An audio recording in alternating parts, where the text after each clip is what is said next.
Vous souhaitez aider notre chaîne? C'est très simple. Le lien pour devenir un soutien sur Patreon se trouve dans la description.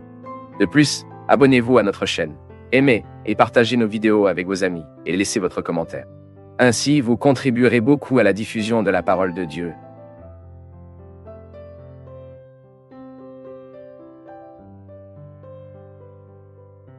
Et que votre façon de dire des vérités évangéliques, que votre façon d'enseigner l'évangile, la parole de Jésus, les bonnes choses de la vie, est conforme à ce en quoi vous croyez vraiment et en vous identifiant dans ce monde comme tendresse. Le mot peut être difficile, mais la musique qui entoure le mot n'a pas besoin d'être. Parce que vous aurez le pouvoir de convaincre beaucoup plus que si vous utilisiez le mot dur avec une couverture, une armure.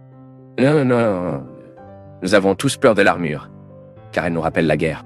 Et parfois, au lieu de mettre la mélodie, la musique, dans notre parole, nous mettons l'armure. Et nous effrayons celui qui nous écoute. Nous avons blessé celui qui nous a écoutés. Je suis une personne très triste. J'ai 44 ans. Et quand je me suis marié avec une année de mariage, j'ai perdu mon premier enfant. Ensuite, j'ai passé beaucoup de tristesse pour cela. J'ai passé plus d'1 an avec beaucoup de dépression, beaucoup de tristesse. Puis 20 d'autres enfants. Sont venus 4 filles. Quand c'était maintenant cette année, qui s'est terminée hier, le 11 janvier, j'ai perdu le petit-fils du noyade vainqueur, à droite, pendant 4 ans et demi. Ceci, Homeland, a beaucoup évolué dans ma vie. J'étais très triste, très secoué, très choqué, presque morte. Même aujourd'hui, cela le porte, cette tristesse en moi. J'adorerais m'en libérer, père. Cet enfant a beaucoup bougé avec moi. C'était comme ça. C'était pire que le cas de mon fils. C'était bien pire. Parce que c'était comme ça. Mon fils est allé à une mort aussi soudaine parce qu'il a pris une bouillie. Puis il ne s'est pas étouffé, mais il admettait à ses poumons la bouillie qu'il a prise. Et la mort de mon petit-fils a été une mort noyée, une mort que j'ai trouvée très stupide, très soudaine. Pour que je n'ai pas pensé. J'étais une personne contre Dieu, pleine de colère, pleine de blessures, de tristesse, de révolte, vous savez, père. J'étais une personne très de Dieu, une grande partie de la prière. Puis je me suis beaucoup blâmé. Pourquoi? C'était la faute parce que je me suis blâmé. Parce que je pensais que j'avais prié peu. J'ai blâmé la personne. Je pensais que Dieu aurait dû y aller et l'avoir retiré de cette eau. J'ai sauvé mon noir. Donc, père, c'était si difficile, 4 ans et demi. Très difficile pour moi. Demander à Dieu de m'aider, de m'éclairer ce jour d'hier pour aujourd'hui, de se débarrasser de cette tristesse, de cette angoisse. C'est un très gros poids dans mon sarme. Pour moi, c'est un très très gros poids. J'ai besoin de l'améliorer, car je ne peux pas continuer comme ça. Parce que sinon, je ne résisterai pas. Prêtre, je ne mourrai pas de tristesse, de souffrance. Et c'est tout, maintenant je veux que tu m'appelles. Que dois-je faire, père? Donna Maria. La première chose qui est très belle à identifier, à droite, dans la dame, est le désir de changer. Quand, à chaque fois que nous sommes confrontés à un événement qui nous traumatise, cela supprime le sol, à droite. Car un tel événement prend notre terrain. Une innocente, une personne que nous aimons, tuée là-bas. Je me souviens aussi de notre amie de Cergy, qui a vécu la même expérience. Et elle a sorti son fils des eaux. Elle l'a emmené. Un garçon mort. J'ai entendu cette histoire, et j'ai eu l'occasion d'être avec cette femme, qui est la mère de ce garçon, au bord de la rivière Jordanie, quand nous sommes allés à la Terre Sainte. Et je me souviens que lorsque j'ai fait son baptême, le mot qui m'est venu était ça. J'ai jeté l'eau de la rivière Jordan au-dessus de sa tête et je lui ai dit « Oh, parce que cette période de la vie, de la mort du garçon jusqu'à ce jour, gardait le garçon noyé. Elle ne l'a pas retiré de la piscine, car elle n'a vécu qu'autour de cela. Elle n'a rien fait d'autre. Il vivait tout le temps l'expérience de noyade. C'est cette vieille histoire, n'est-ce pas les gars? L'événement est là, et je ne peux pas me détacher de lui. Donc, peu importe combien de temps il est passé, le garçon est toujours noyé. Le garçon continue dans les eaux. Face à ce mot, elle a décidé de réagir, et c'était très beau d'entendre ça. Père, Nous vous remercions beaucoup que ce mot a aidé ma sœur à poursuivre sa vie. Donna Maria Duzzi. J'aimerais pouvoir retirer cette douleur du cœur de la dame. Mais peut-être pouvez-vous commencer également à retirer le petit-fils de la dame des eaux. Ne le gardez pas noyé, ne mettez plus votre réflexion, ne réparez plus votre idée, votre histoire dans votre noyade. Tout d'abord, supprimez le blâme. Vous n'avez pas à être coupable d'une histoire aussi tragique. Même si vous découvrez que le coupable ne ramène pas le garçon, cela ne résout pas la douleur de nous. Ce que nous devons faire est maintenant de continuer à la vie de ce que nous avons. Nous n'avons aucun moyen de retirer le garçon de là. Nous n'avons aucun moyen de le ressusciter. Nous n'avons aucun moyen de lui rendre la vie. Il n'y avait pas de temps pour faire quoi que ce soit. Mais maintenant, il y a une belle façon de faire en sorte que la résurrection se produise. Restaurer la vie de famille. Amener la joie. Parce que nous sommes tous privés, Donna Maria Dulce. Lorsque nous avons une personne à l'intérieur qui ne peut pas vivre le processus de perte, nous sommes partout. Nous sommes blessés. Nous avons été blessés. Et c'est beau à dire que je ne veux pas être amer. Je ne veux pas être une personne triste. Cette réaction est déjà l'action de Dieu dans la dame. Le temps de la révolte, ça fait partie de la vie. Nous sommes humains, nous sommes fragiles, nous révoltons vraiment, nous crierons, nous blasphémons, mais il doit être éphémère. Le cri et le blasphème ne corrigent pas nos cœurs, non. Ce qui corrige nos cœurs, c'est la prière de livraison. Et cela doit être la prière de la dame, la fille de la dame. Seigneur, je n'ai aucun moyen de changer la mort de mon petit-fils, donc je veux le délivrer au Seigneur. Je veux que le Seigneur prenne soin de lui et retire cette culpabilité de nous. Accordez-nous la grâce de continuer à vivre sans avoir à trouver un coupable pour cette tragédie. Livrer entre les mains de Dieu ne signifie pas aliéner, non. Nous livrons seulement, entre les mains de Dieu, ce qui n'a plus un moyen. Parce que le reste que nous faisons, nous courons après cela, parce que cela nous aide à le faire. Mais ce qui n'a plus de chemin, laissez-le entre ses mains. Retirez ce poids de la dame, vous voulez résoudre le problème, et il n'y a aucun moyen de résoudre ce problème. Il n'y a aucun moyen de ramener ce garçon. Donc aujourd'hui, pour le retirer définitivement des eaux, c'est laisser et accepter que la mort s'est produite. Mais maintenant, nous voulons continuer la vie, qualifiant notre vie quotidienne, notre histoire, préparant notre avenir plus magnifiquement, magnifiquement, magnifiquement. Magnifiquement. Livrez entre les mains du Seigneur ce petit-fils bien-aimé, et voyez en lui un intercesseur pour prier pour vous. C'est un représentant légitime dans le ciel, un représentant légitime de la famille qui est dans le ciel sans souffrir. Dans le mot, la communication a lieu, en silence, elle est complète, car la compréhension est matérialisée à partir du silence. Le pouvoir dans les deux, et la sagesse, est d'utiliser bien ces deux fois de communication. Dans une composition, les ruptures sont aussi importantes que les sons.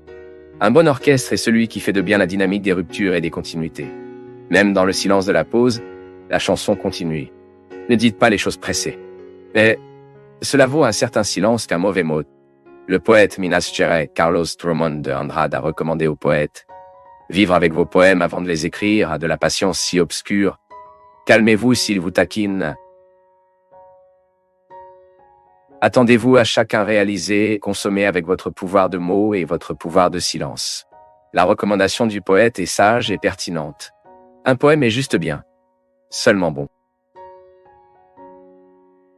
Mûri dans le semis du silence. Avant de devenir un mot, la poésie est l'expérience de vie silencieuse. Les artistes le savent et nous devons apprendre. Il faut du temps à ce que vous devez dire. Débarrassez-vous de la hâte de vouloir donner des ordres au monde. Il nous est plus facile de nous repentir d'un dit mot que du silence. Le mauvais mot au mauvais moment peut se blesser dans celui qui a entendu, également dans celui qui a dit. Il y a de nombreux moments dans la vie où le silence est la réponse la plus sage que nous pouvons donner à quelqu'un. À la hâte de parler, nous risquons de dire ce que nous ne voulons pas. Et face à tout ce qui a été dit, nous n'avons pas toujours la possibilité de réparer l'erreur. Les mauvais mots font souvent mal pour le reste de leur vie. Déjà, les bons silences, ils ont le don de la fixation. Par conséquent, ils préparent bien le mot qui sera dit. Les mots hurlés ne correspondent pas judicieusement. Les sages préfèrent toujours le silence. Et dans ces quelques mots, il est condensé à une source inépuisable de sagesse. Ne tombez pas dans la tentation du discours banal. L'explication simple. Veulent la profondeur du discours qui nous demande de se calmer. Calmez-vous pour dire. Calme à entendre. Une règle intéressante pour nous d'avoir une bonne compréhension d'un texte est précisément calme. Ce n'est qu'alors que nous pouvons entrer dans les significations que l'auteur voulait suggérer et, par conséquent, plonger dans le mystère de votre texte. Les lectures pressées peuvent favoriser les idées fausses. Et l'idée fausse est une sorte de désaccord entre ceux qui écrivent et celui qui lit. C'est une forme d'obstacle à la compréhension du langage. Dans la communication verbale quotidienne, cela se produit toujours. Nous disons « ils ne sommes pas compris ». Compte tenu de l'impasse, deux réalités sont possibles. Soit quelqu'un a dit à la hâte, soit quelqu'un a écouté sans attention. Dire et écouter nécessite un silence. Et bien celle qui pensait avant ce qu'il dirait. Et entendre mieux celui qui se tait d'écouter. La règle est simple, mais exigeante. Aujourd'hui, en cette période de nombreux mots, nous voulons la beauté des quelques silences. Je sais que nous sommes souvent victimes des putains de mots. Ce n'est pas quelquefois où les putains de mots viennent à nos oreilles. Un mot peut être sacrément à cause du contenu qu'elle a ou à cause de la forme. Aujourd'hui, je lisais un texte, par coïncidence, parlant de la musique des mots. Et l'écrivain disait que pour chaque mot, il y a une chanson différente que nous pouvons y mettre. Vous pouvez donc dire quelque chose de très difficile à quelqu'un, mais vous mettez une chanson qui fait bien dans l'oreille de ceux qui écoutent. Donc la personne écoute ce mot dur, mais avec une belle chanson. Et peut-être ce que Jésus savait comment faire tout le temps. Jésus a dit des choses très difficiles. Mais la musique des paroles de Jésus était extrêmement séduisante. Parce qu'il savait très bien que cela ne servait pas à dire des choses sans musicalité. Aucune utilité, nous disons des choses avec la bravoure. Non. Nous serons beaucoup mieux compris si nous recherchons une chanson douce pour mettre le mot dur. Vous en faites l'expérience dans votre vie tous les jours. Lorsque vous devez dire quelque chose de très grave à vos enfants, et que parfois vous ne savez même pas par où commencer parce que vous avez peur du contenu que vous dira. Le contenu est difficile, il est nécessaire, et nos enfants ne sont pas très habitués à être nécessaires. Ils sont entrés dans cette mystique du monde d'aujourd'hui, cette tendance du monde d'aujourd'hui, que tout doit être très simple, tout doit être très facile et rapide. Et éduquer les enfants nécessite souvent un discours dur et exigeant. Ensuite, vous découvrirez avec Jésus qu'il est possible de dire des choses difficiles avec des musicalités attrayantes. C'est ce qui a amené les gens à faire attention à ce que Jésus a dû proposer. Le royaume de Dieu que Jésus a proposé n'était pas facile. Ce n'était pas simple. Il est difficile de construire le royaume. Mais il a construit de manière si tendre que les gens ont oublié la dureté du mot et se sont attachés à la musique qui impliquait ce mot. C'est pourquoi le segment s'est produit avec une telle intensité en raison de la musique qui alignait tout ce qu'il a dit. Mon peuple, souvent ce que nous faisons de mal n'est pas ce que nous disons. Mais c'est comme nous le disons. C'est la musique que nous mettons dans la phrase. Il se peut qu'aujourd'hui vous avez blessé quelqu'un avec ce que vous avez dit. Il se peut qu'aujourd'hui vous avez été blessé par quelqu'un avec ce que vous avez dit. Et peut-être que vous ne vous êtes pas mal tourné dans ce que vous avez dit. Vous aviez raison sur ce que vous avez dit. Vous aviez raison de réclamer ce que vous avez réclamé ou de dire cette vérité que vous avez dit. Mais vous n'avez peut-être pas choisi la meilleure façon de dire. Peut-être que vous vous êtes perdu à la hâte, à la colère. C'est étrange. Mais dans la vie, nous perdons la raison lorsque nous nous mettons en colère. Dans la vie, nous perdons la sensibilité lorsque nous nous agissons en aggradation, car la colère a le pouvoir de nous retirer la sagesse. Et quand nous sommes à court de sagesse, nous ne savons généralement pas comment mettre de la musique dans les mots. Nous aimons tous la musique. Nous aimons tous entendre ce qui est arrivé en une journée dans nos cœurs. Nous a fait du bien. Pourquoi? Le mot est venu avec de la musique. Elle n'est pas venue seule. L'interprète a mis une telle intention si belle que vous croyez vraiment ce qu'il chantait. Une chanson bien interprétée, elle exprime tout le pouvoir de la vérité que le compositeur voulait donner. Mais celui qui interprète, le bon interprète, il rend la chanson encore plus vraie que lorsqu'il est né de la main du compositeur. Parce qu'il savait comment mettre l'intention de la voix. Quand j'ai enseigné au collège de théologie, là-bas au Bunyan College, j'ai toujours dit à mes étudiants qu'ils seraient des prêtres un jour. Faites attention à ne pas avoir un ton de voix, une façon de parler comme tout le monde. Cherchez la mélodie des mots. Cherchez votre façon de dire.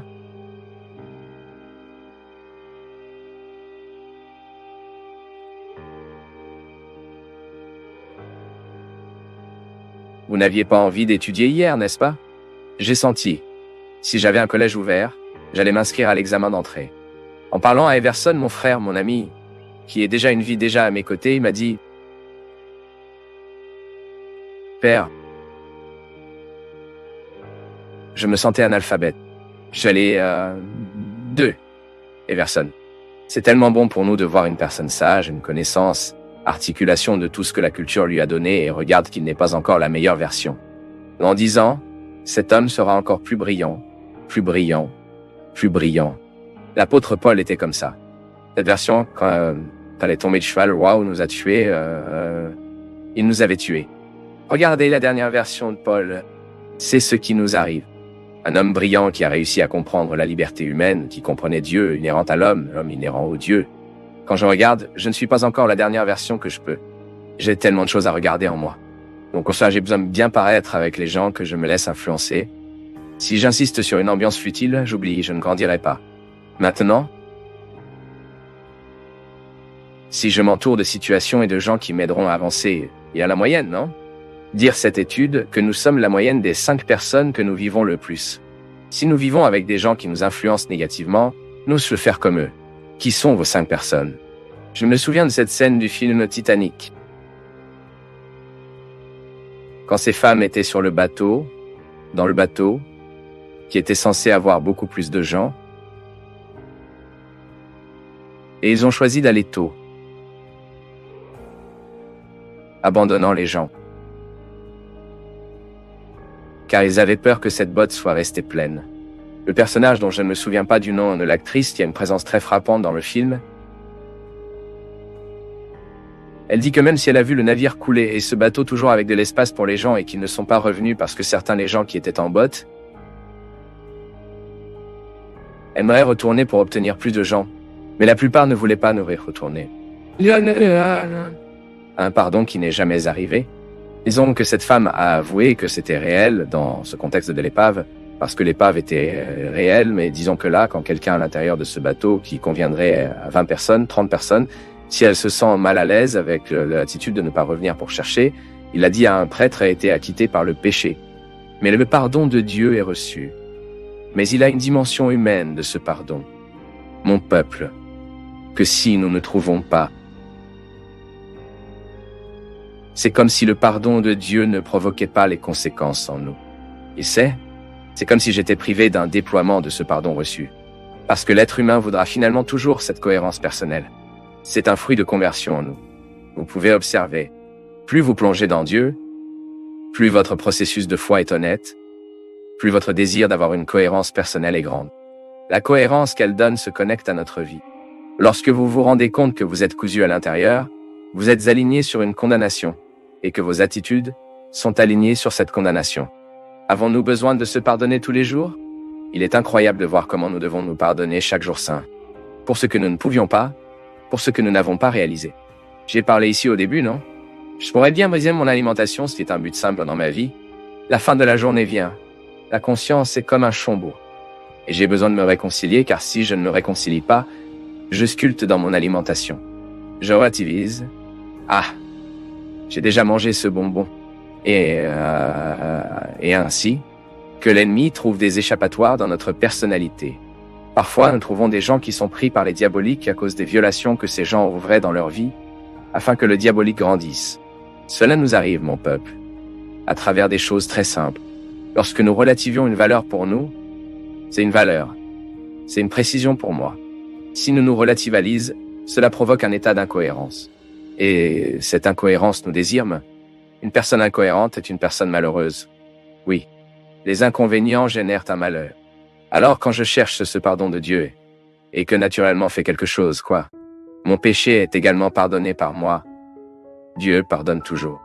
Dieu pardonne toujours. Nous croyons en la miséricorde divine qui se comporte bien sûr la justice, mais cette miséricorde ne se refuse à personne. Il n'y a pas de péché dans cette vie qui ne peut être pardonné, à condition que le cœur humain soit prêt à redémarrer. Dieu ne peut pas faire le travail seul. Et c'est pourquoi le sacrement de la pénitence a le pouvoir de transformer une vie lorsqu'il est pris au sérieux. Lorsque vous dites au prêtre vos péchés, vos erreurs, vous en tirez à l'acquittement. Et lorsque vous partez avec le désir de vous réconcilier avec vous et les autres, l'expérience est complète. Elle a couvert toutes les dimensions de sa vie. Si ce n'était que dans la dimension transcendantale, si c'est juste un sommet, si c'est juste moi et Dieu, si la ligne d'horizon, moi, avec mes frères, avec les gens qui participent à ma vie, est très probable que vous se sentirez incohérent. Parce qu'une chose est à acquitter, une autre chose est que nous vivons la grâce que nous recevons à ce moment-là. Dieu me pardonne. Je reçois la grâce. Mais maintenant, vivre la grâce dans ma vie est autre chose. Parce que Dieu ne nous traite pas avec l'immaturité. Ce sera toujours une tâche à faire.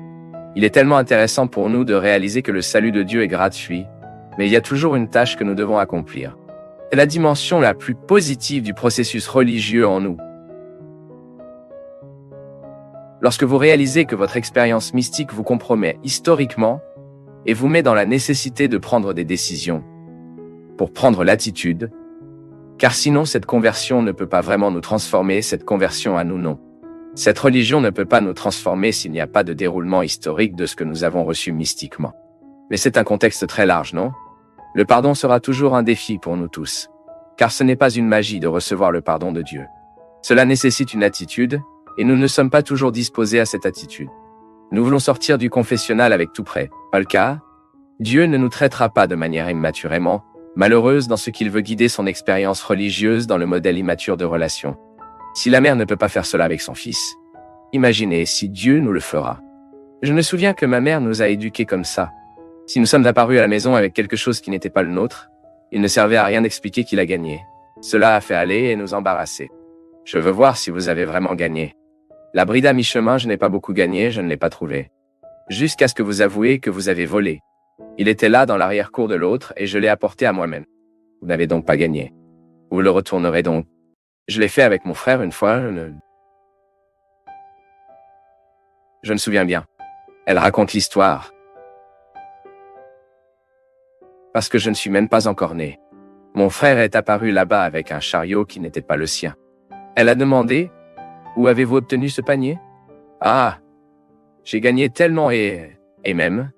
Et alors demandons pourquoi il vous a donné. » Puis il était terrifié à l'époque, mais ensuite accepté d'y aller. Puis à mi-chemin, il a commencé à pleurer. En fait, je ne l'ai pas gagné, non. Je l'ai pris pour jouer un peu, sans la présence du propriétaire. C'est tout. Imaginez si nous nous donnons cette occasion de se développer grâce à une erreur commise. Car elle est enregistrée là-bas. Mon peuple. Un garçon de 6 ans a une mère qui y va au moment où il fait quelque chose de mal et ne passe pas sa tête sur sa tête. Vous commencez à être un homme tôt. Sinon, nous devenons un ver dans la vie. Si nous n'avons pas quelqu'un pour mettre cette limite, nous devenons un verret. Il est incroyable de voir comment nous exhaustions très facilement. L'être humain a une grande installation pour être méchant. Et nous devons mettre cette méchanceté dans un contexte de contrôle. Pour cela, nous sommes éduqués. Alors Dieu ne sera pas fait de cela avec nous. Avez-vous fait une erreur? Supposons les conséquences de votre erreur. Je vous pardonne, je vous donne le plaisir de recommencer, mais faites à part. Dans le sein des saints, nous entrons uniquement de nous. C'est peut-être la chose qui me fait le plus mal, en tant qu'homme. Ce n'est pas comme un prêtre. C'est peut-être le sentiment qui me fait le plus mal. C'est quand je vois un discours religieux en refusant à un autre le droit d'être reçu par Dieu. Parce que je regarde celui qui m'amène ici, ce qui fait de moi un chrétien, Dieu merci, c'est Jésus. Il s'agit de votre mode de vie, de votre façon de penser et de constater que cela a du sens pour moi. Ça me semble logique. Si aujourd'hui j'arrêtais d'être prêtre, si j'étais expulsé, devais-je rester chrétien? Et je ne changerai pas un mot de ce que j'ai dit. Parce que cela a du sens. Jésus n'a rejeté personne qui était honnête, mon peuple. Le seul à avoir été avec une réponse légèrement étrange était ce garçon qui lui a apporté beaucoup de diplômes, que l'Évangile appelle un jeune homme riche. Quelle richesse était-elle? Tous ceux qui ont empêché le Saint des Saints, qui est ce peu de place étroite dans le temple, où seul le prêtre avait le droit d'entrer une fois par an, cette femme était privée. Elle a été rejetée. Elle avait une culture de rejet en elle. Elle a été rejetée pour être une femme, elle a été rejetée pour être samaritain, a été rejetée pour avoir une vie absolument incorrecte. Et Jésus lui dit que si vous le souhaitez, vous pouvez non seulement entrer dans le temple, vous pouvez entrer dans le Saint des Saints, mais c'est l'endroit le plus spécial, et n'a pas utilisé ces mots pour elle. Mais vous déduisez que ce qu'il lui suggérait, c'est ça. Débarrassez-vous des refus que d'autres mettent en vous. Débarrassez-vous des refus culturels, débarrassez-vous des refus religieux, tout ce qui était un discours malhonnête. Ils ne comprenaient pas qui vous étiez, car cela a été fait d'un homme ou d'une femme qui ne comprenait pas non plus qui ils étaient. Soyez honnête lorsque vous évangélisez quelqu'un, lorsque vous évangélisez vos enfants. Soyez honnête. Regardez. Et trouvez également ces refus qui sont si enracinés en vous. Oui, nous tous ici. D'une manière ou d'une autre, nous avons été une telle compréhension erronée. Dieu a des difficultés avec vous, voyez-vous? C'est pourquoi par conséquent pour cela. Mais je te le dis parce que je t'aime. C'est le dernier en ligne qu'il choisit. Vous regardez les apôtres, les disciples que Jésus voulait avec lui, je n'en choisirai aucun. Ensuite, à un moment de votre vie, vous vous sentez moins chrétien pour cela. Pourquoi avez-vous du mal à vous sentir aimé? Parce que le résultat de votre vie n'est-elle pas satisfaisant? N'est-ce pas suffisant pour que vous sentiez que Dieu peut avoir une affection pour vous? Nous faisons une erreur.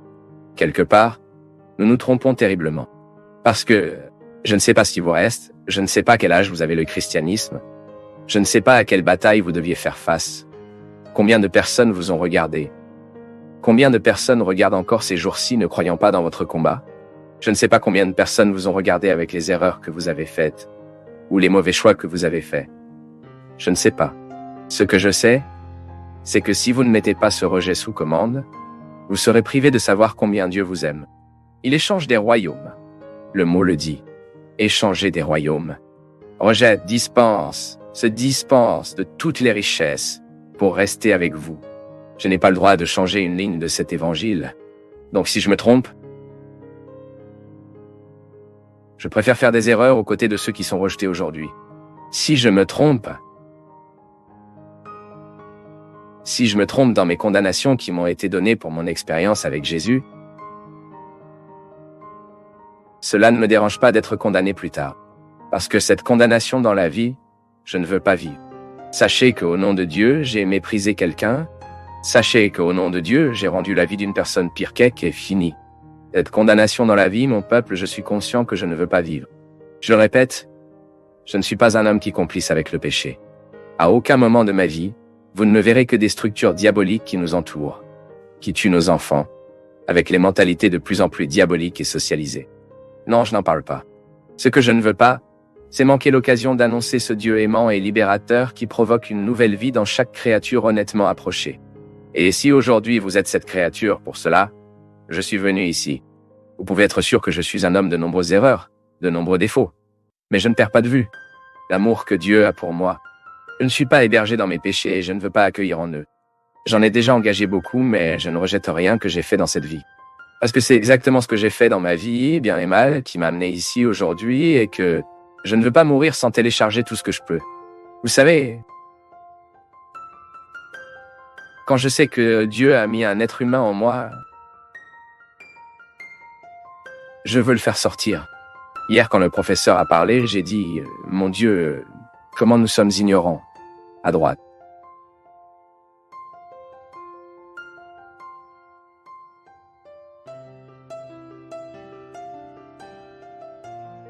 Le mode de vie. Merci pour votre affection,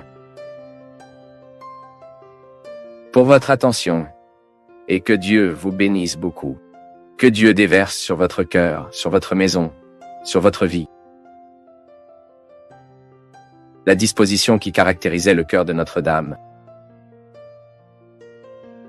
Alors quel exemple d'elle peut être un vrai chrétien, conduisant toujours Jésus sur ses genoux à présenter à ceux qui ne font pas le savoir encore. Père Fabio, l'histoire est la suivante. Une dame était venue au Seigneur en confession et avait dit qu'un prêtre lui avait dit que l'enfer était sa place, parce qu'elle vivait avec un homme marié. Le Seigneur l'a réconfortée et a dit que la miséricorde de Dieu est grande et si elle faisait attention depuis 20 ans avec l'amour de cet homme et de son fils, Jésus aurait pitié d'eux. Père, j'étais très mal à l'aise avec sa réponse, car dans l'Évangile Jésus dit que ceux qui regardent avec désir d'un homme qui n'est pas le mari lui-même a commis une adulte dans son cœur. Alors, le Père Fabio, nous devons accueillir et obéir à Jésus en apprenant de lui pour ne pas sortir de sa volonté, non? C'est pourquoi j'étais inquiet parce que je sais que le Seigneur est un prêtre qui sait dire de si belles choses. Mais qu'en est-il de Jésus dit dans l'Évangile? Lui-même ne nous dira pas que s'il aime, qui aime, obéira à ses paroles? S'il vous plaît, Père, je ne veux pas juger. Dieu interdit un tel péché, parce que je sais que je suis aussi un pécheur et que j'ai beaucoup de doutes. Mais je ne veux pas non plus me taire, car je n'ai pas compris votre réponse à cette dame. Grand câlin et que Jésus vous protège. Ma fille, c'est la condamnation, mon peuple, est l'un des discours les plus simples que nous puissions faire dans la vie. Jésus a parlé de ceux qui regardent avec désir le péché, deviennent un adulte. Mais vous ne pouvez pas nier que le contexte de ce mot doit être analysé. Nous ne pouvons pas prendre un mot biblique et le séparer des autres. Vous n'avez pas le droit de prendre un passage dans lequel Jésus dit quelque chose sans considérer le tout. Dans la Sainte Écriture, nous appelons cette herméneutique, qui est la science de l'interprétation. Nous ne pouvons pas interpréter le texte hors contexte. Ceci est une règle biblique, parce que la Sainte Écriture, la Bible est pleine d'histoires terribles. Maintenant, la parole de Jésus ne peut être analysée que dans le contexte de sa vie. Et puis je vous demande, qui a condamné Jésus? Qu'est-ce que Jésus a condamné tout au long de sa vie? Alors, ma fille, tu as très bien dit. Tu as dit ici, prêtre, le Seigneur a dit que Jésus aurait pitié d'eux. Claire. Et c'est ce que j'ai dit. Je ne peux pas en dire plus que cela parce que je jugerais et je n'ai pas le droit de juger. Maintenant, une certitude que j'ai. Dieu nous aime, et parmi notre mort et notre éternité, il y a un immense abîme de miséricorde. Je n'invente pas cela, ma fille. C'est Jésus. Les préférences de Jésus sont-elles déconcertantes? Sont-ils déconcertants? Ils sont nanadea. Sont-ils déconcertants de penser au choix que Jésus a fait? C'est déconcertant. Seulement, nous ne pouvons pas changer cela. Jésus a préféré le pire. Et au moment où il préfère le pire, il nous enseigne alors le contexte de la miséricorde, qui est le plus fort de Jésus. Vous voyez que sur la croix, Jésus sauve toujours quelqu'un, le voleur qui était là. À aucun moment vous ne voyez Jésus condamner ou apporter l'enfer à la vie des gens? Non? Et même parce que dans le contexte de cette histoire que j'ai racontée, ma fille, le contexte est plus que le texte. Il est très simple pour vous de porter un jugement. Cette femme, elle est célibataire, mais elle vivait pendant 20 ans avec un homme marié, non? Ceci est le texte. Mais vous devez connaître le contexte de cette union. Ce qui nous condamne, ce qui nous sauve.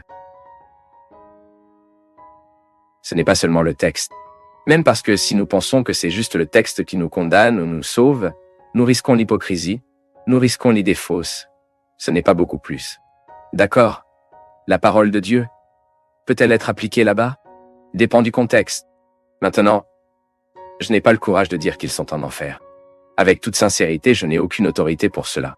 Tout comme ce prêtre qui dit qu'il ne l'a pas non plus. Tout comme vous n'avez pas non plus. Alors, que prenons-nous à la conclusion?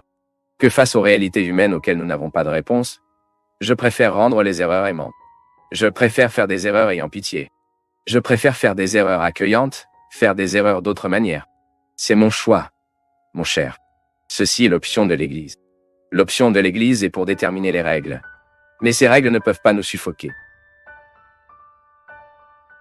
Elles ne peuvent pas devenir des instruments de condamnation pour nous, même parce que l'Église n'a aucune autorité pour cela. Nous avons le pouvoir de pardonner, de condamner, non.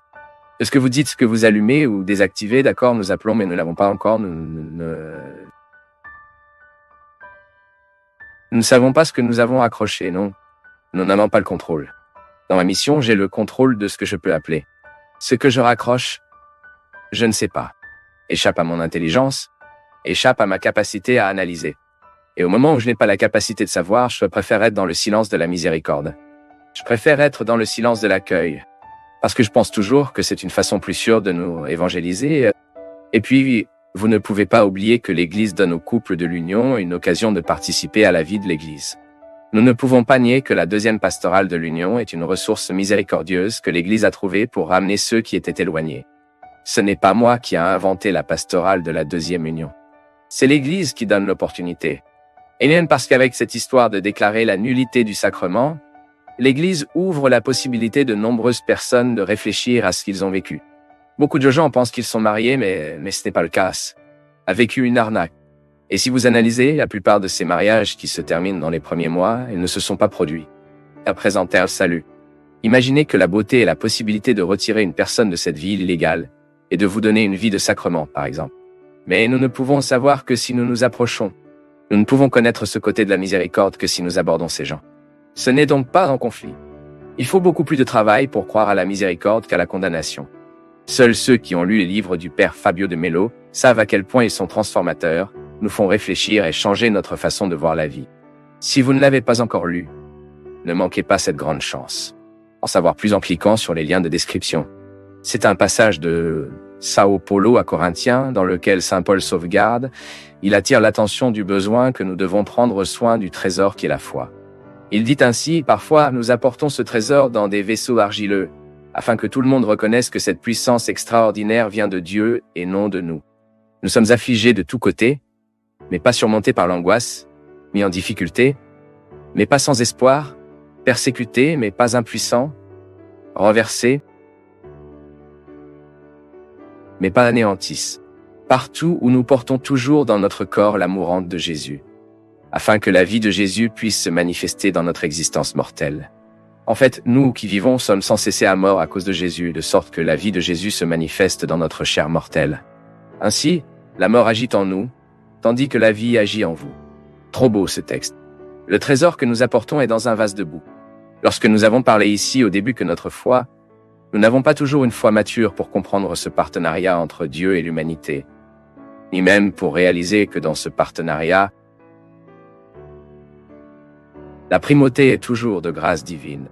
Saint Augustine a déclaré que nous ne sommes pas en mesure de faire du bien sans le bien avant qu'il ne soit donné. Livré. Alors vous voyez ce que je fais parce que Dieu me l'a fait. Dieu ne demande que ce qu'il nous a déjà donné. Regardez à quel point c'est intéressant. S'il me demande d'aimer, c'est parce qu'il m'a donné l'amour plus tôt. S'il me demande d'être bon, c'est parce qu'il m'a donné de la gentillesse plus tôt. C'est la corroboration de ce mot. Je ne peux pas être pour moi. C'est toujours Dieu qui me fournit. C'est toujours Dieu qui m'aide. Et c'est pourquoi je dois identifier dans la vie quotidienne de ma vie comment je peux vivre ce partenariat sans mon intention d'être conseillé, vous savez? Pour lui dire, parce que le conseiller est comme ça.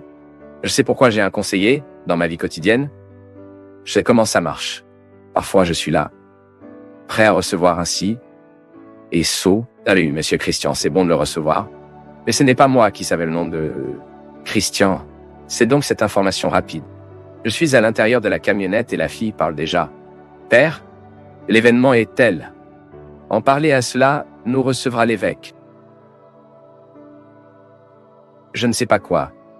Pelle, sera présent le prêtre. Ceci et cela. Afin que je sache qui sont les gens. Parfois, nous voulons faire la même chose avec Dieu. Nous pensons que nous sommes son conseiller, que nous lui dirons toutes les nouvelles du monde. C'est comme cette prière que parfois nous voyons autour, n'est-ce pas? Seigneur, regarde-le à quel point il guérit, Jésus, n'est-ce pas bon? Comme s'il ne pouvait pas se permettre de savoir ce qui doit être fait, comme si le sage de l'histoire était moi. Vous voyez, monsieur, elle est très contrariée par la vie. Waouh, Jésus fait cela dans sa vie. Les gars, notre prière ne peut pas avoir cette charge d'arrogance. Vous savez pourquoi? Parce qu'il ne nous mûrit pas. Seigneur, nous présentons à la personne. Nous présentons sa réalité. Nous croyons en votre amour. Nous croyons en votre gentillesse. Prêt. Nous devenons plus humbles dans la prière, vous savez. Et puis nous permettons à cette prière de cligner en nous ce que nous devons faire pour faire le miracle être accompli. Parce que c'est très confortable. Ce n'est pas le cas. Vous croyez en un Dieu Nestor, qui est toujours là à votre disposition, prêt à faire tout ce que vous demandez, la façon dont vous demandez, et dans l'ordre que vous demandez. Et là, si vous ne le faites pas la façon dont vous demandez, le temps que vous demandez. Non. Ça ne peut pas être ainsi. Notre foi doit nous donner la confiance qu'elle fait ce qu'elle doit vraiment être faite et que parfois nous ne savons même pas. Nous sommes si limités que parfois nous pensons que ce que Dieu doit faire est d'obtenir cette entreprise d'ici et de la mettre ici. Et nous obtenons cette conviction. Quand, en fait, nous pouvons être très faux. Non, Dieu n'a pas à obtenir cette entreprise d'ici. Il n'a qu'à traîner ici. Et parfois nous avons pris le temps de découvrir que ce que nous demandions n'était pas honnête. Et puis, Dieu a tout fait comme nous ne le voulions pas et nous réalisons que c'était vraiment la meilleure façon de résoudre cette situation. C'est pourquoi la foi devrait toujours nous donner la maturité du silence, de la livraison. L'autre jour, je parlais à cela à un de mes amis qui était très en détresse dans une situation qu'elle vivait. Et j'ai réalisé cette détresse pour l'excès des demandes, l'excès de cris. Et bien sûr, j'ai respecté. Je ne suis pas en elle. Je ne ressens pas la douleur qu'elle ressent. Je ne suis pas ivre le désespoir qu'elle vit. Ne pensez-vous pas que vous devriez vous récupérer davantage? Demandez moins. Vous avez déjà demandé. Vous connaissez si étroitement la miséricorde de Dieu? Pourquoi la se méfier maintenant? Parce que si je demande trop la même chose, c'est comme si je me montrais, ce n'est pas pour lui, les gars. La prière, nous devons évoluer, c'est ce qu'il fait en nous. Si je demande trop la même chose, je peux générer une incrédulité silencieuse en moi, ou une croyance que Dieu ne répond que lorsque nous insistons. L'insistance n'est pas de modifier ce qu'il pense. L'insistance doit être, si elle existe, et ensuite nous devons changer les mots, devons cesser de le demander, nous demander. C'est que notre nature soit éclairée par la nôtre, afin que nous puissions avoir des conditions pour identifier ce qui les États-Unis doivent être transformés. Parce que si j'insiste trop pour demander à Dieu de faire ceci, pour le faire, chaque jour je demande la même chose. Je vous souhaite, dans vos difficultés, vous avez toujours le droit et la possibilité de retirer vos excès. Donc vous avez sous vos yeux votre vérité fondamentale. Sans exagération. Juste vous. Et à partir de ça, vous vous revenez.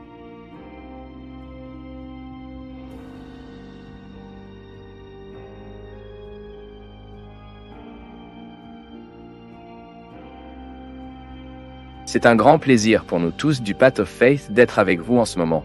Veuillez partager vos impressions sur le sujet d'aujourd'hui dans les commentaires, soutenez-nous en aimant la vidéo et aidez à la diffuser en l'envoyant à vos amis. Abonnez-vous à la chaîne pour rester toujours connecté et recevoir nos nouvelles vidéos.